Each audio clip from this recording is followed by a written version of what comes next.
These 10 queer public figures support Trump despite his hateful views. Spoiler alert, despite Donald Trump's polarizing stance on LGBTQ issues, a notable faction within the community endorses him. These queer public figures have expressed their support for the former president, citing his views on economic policies, free speech, and political nonconformity.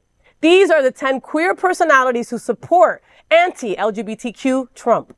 Scott Bessent, an openly gay investor and founder of Key Square Group.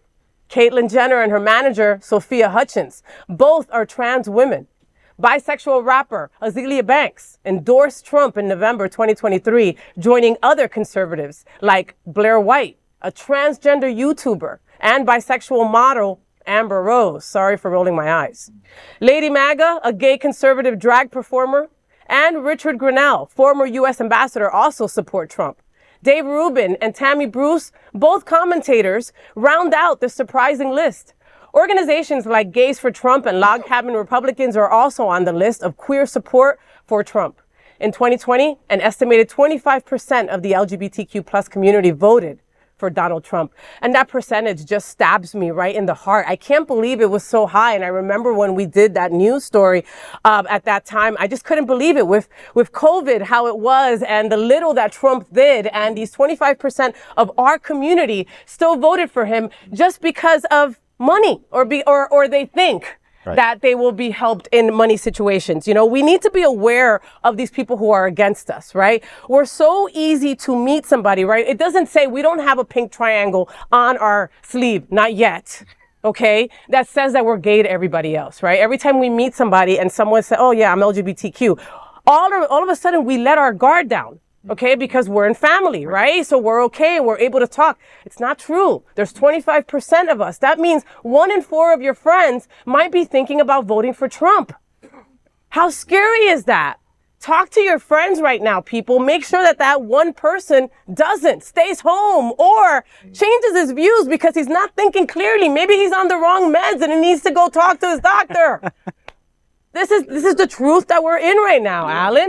When you're watching this on YouTube later, I want you to rewind to the beginning of Faye's segment right there and write down these names. Yeah. Write them down. Yeah. These are people we shouldn't be supporting. Yep. These are people we shouldn't be following, right? We make them who they are. That's the whole point of being a celebrity in this day and age, right? You're only what the people make you. In our community, we don't need to support people like this because they're not supporting us. Yeah. Right? There can't be any confusion over whether or not Donald Trump supports us. Yeah. It's black and white. This is not a gray area situation. Yeah. Right? No matter how much these people want us to think it is. Write them down, know who they are, pay attention. That's right. Oh my God. And Caitlyn Jenner, I mean, like, I'm so sick of you. I'm so sick of you. I mean, and it's like, that's self-loathing. It has to be. There's no other explanation for it, you know? They are very, very clear on what they think about our trans community. Very clear. Yeah. They're not hiding it. They're telling us what they're going to do. Project 2025 is right there, ready to go if Trump gets into office. And people the cognitive dissonance, like, no, that's not real. It's not going to happen. It's not going to happen to me. Vaughn, how does this wash over you? Well, you know, I look at it and go, are they relevant? Yeah. Because at the end of the day, I mean, they want to be relevant. So we've seen people in our communities that need to have a voice, and sometimes they have to align themselves with somebody else to get attention. But you know how Bonnie had said in an earlier segment, there's going to be a rude awakening. Yes. You know, hopefully there isn't a rude awakening, right? Kamala wins and we're all good, right? But something occurs, these people are going to be slapped in the face with the understanding that, you know, like you Cubans, he thinks you're Mexican, okay? LGBTQ plus people, he doesn't want us to breathe. Trans people, there is no health care for us. I mean, where do we go? Right. You know, if you're supporting these people, you're not supporting us. Plain and simple. Yeah. Also, Azealia Banks, still trash. But you made that comment in November before Kamala was put on the ticket. Have your views changed? I just want to put that question out there. Have your views changed? It's wild to vote for Trump in any circumstance, but have your views changed since Kamala was put on the ticket? I'm just put that out there.